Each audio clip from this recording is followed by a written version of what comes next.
Hello everybody, I'm Eternal Reading and we're back again for another book review.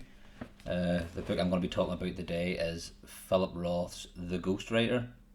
I should have had a review up on Sunday, but life got in the way. I couldn't have the place and the time to sit here because my computer and this webcam's downstairs. I'm trying out the webcam again with the microphone, and I've got time now that I can do it and got the room to myself. So we'll talk a wee bit about Philip Roth first. Uh, Philip Roth, his most famous work would probably be American Pastoral, and he's also read The Human Stain and I Married a Communist. Now they're known as the American trilogy, and they're very famous. I would say that's his most famous work with Sabbath Theatre. Uh, great work at an old age, but he was writing brilliant novels even before that. He's, in my opinion, he's probably one of the best American writers that ever lived. That's saying something. I know they say, like, you have big ones like Herman Melville and all the classics. John, the more recent would be Cormac McCarthy, Don DeLillo, but you could even go back and all them classic American writers, all American literature. In my opinion, Philip Roth is up there with the best of them. But since he passed away there on 2018, which is coming up to nearly 10 years now, really, I think his popularity's kind of went down. He's not really spoke about as much as he was, and I mentioned that before in another video. I don't think he's getting the same limelight and the same praise that he should. His writing style is brilliant, and I think he's a lot better than a lot of other big writers, more modern times, that get a bit more praise. Like, if you just even think about the amount of work he's pushed out, Plot Against America, The Counter for Every Man, Operation Shylock, Sabbath Theatre, it goes on, Goodbye Columbus. He's got short stories. He's got a big range of titles going his whole life, and he's been writing. He died at 85, so he was writing at to his later age, and he was also very prolific even at his later age. He was around, and he's done a lot of themes, or a lot of his themes and his stories could be very political, and he's not scared to say what he wants to say. But when was he born? Looking here now, he was born in 1933, so 85, yes, as I said. And he's got lots of awards, but he never ever got the Nobel Prize. In my opinion, he maybe should have. So he should have. He was good enough. But we'll go on to the story here more. So we will. The Ghostwriter. And what's this one about? He's got a collection of novels called the Nathan Suckerman. Hold on, and I'll just read out the list for you. Nathan Suckerman with a Z. See it? And this is a kind of a character that he's created, like a alter ego, as you say. But he's into character that's talking for Philip Roth in a wee bit. So he created this character to kind of portray him, portray himself, but he's fictional still. But a lot of his real life experiences and a lot of his real opinions kind of shine through a wee bit with Nathan Suckerman and his storytelling, and that's something I like about Philip Roth. He's not scared to say what he wants, even if it's a bit weird and offensive, or there's nothing holding his voice back, if you know what I mean. And even with the Suckerman books, you get that. And this is like the first one I think that he done with Nathan Suckerman, and it's a story of him as a young, inspiring writer. He is 22, I think, and so he's kind of a bit like a young Philip Roth. And in this story, he's becoming a short story writer, and the other big character in this story is a writer that he idolises and looks up to. He's a fictional character, Lonoff. Manny is his name that his wife calls him. And the story's set in like 3 parts, say.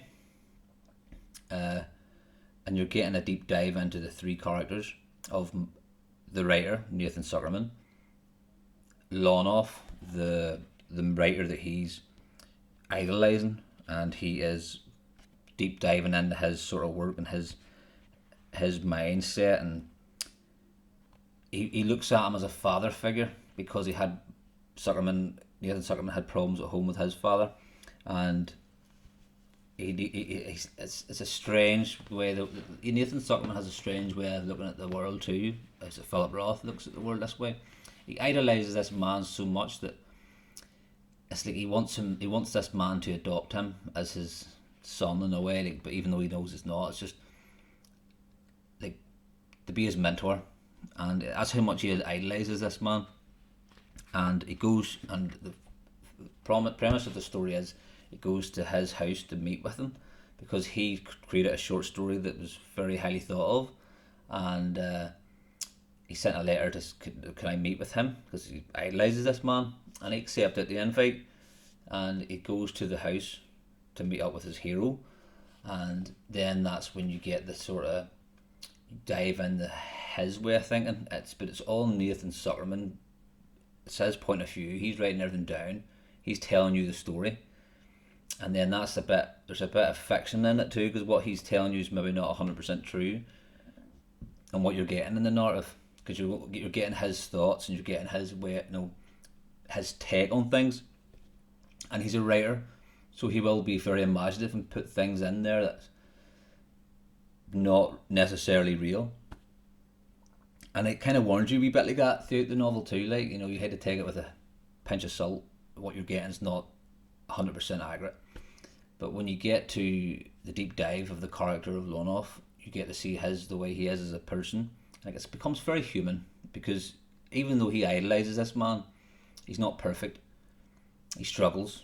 He struggles with art, and he struggles with domestic life, and he struggles with people, and he gets there and sees that, and he also sees that he's like him in a way where he struggles with his, and this is where a lot of Philip Roth stories go this kind of route, religion. He struggles with his religions of being Jews, the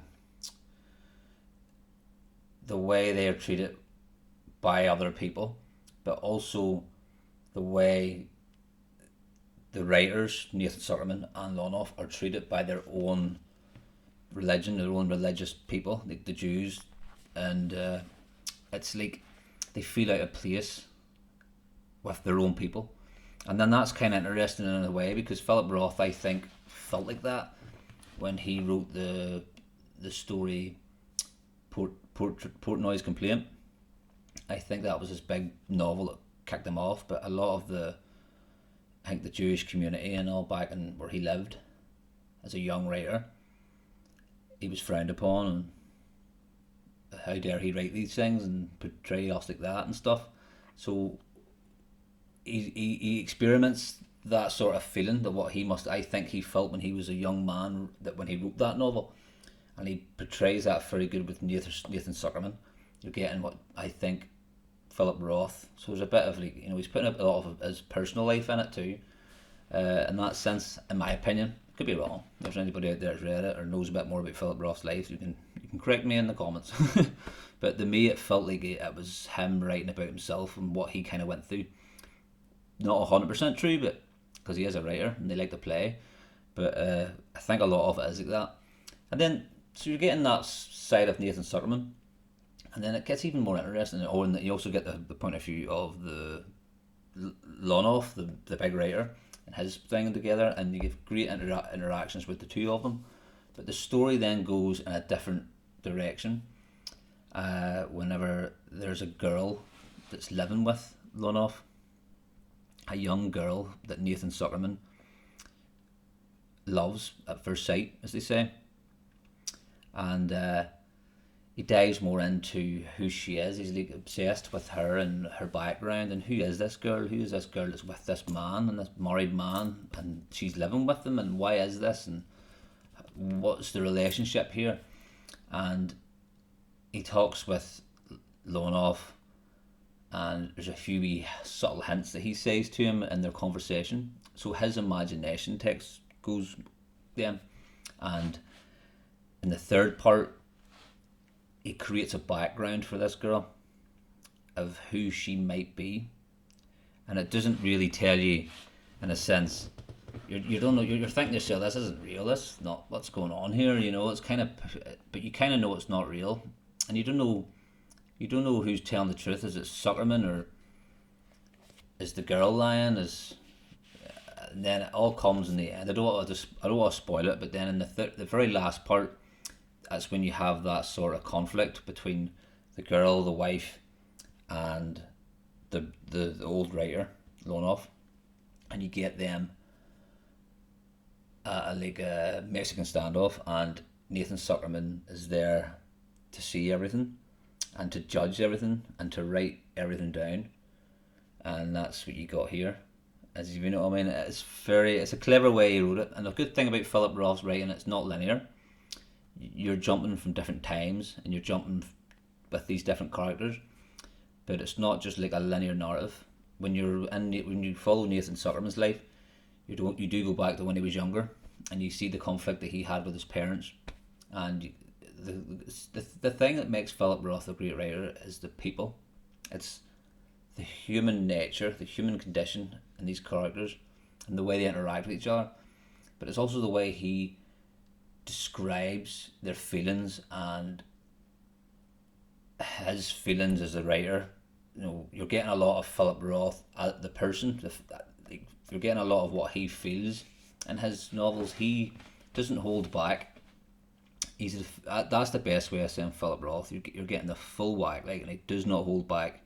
He says what he wants to say, and he's not afraid to say it. And that's why I love him as a writer. He's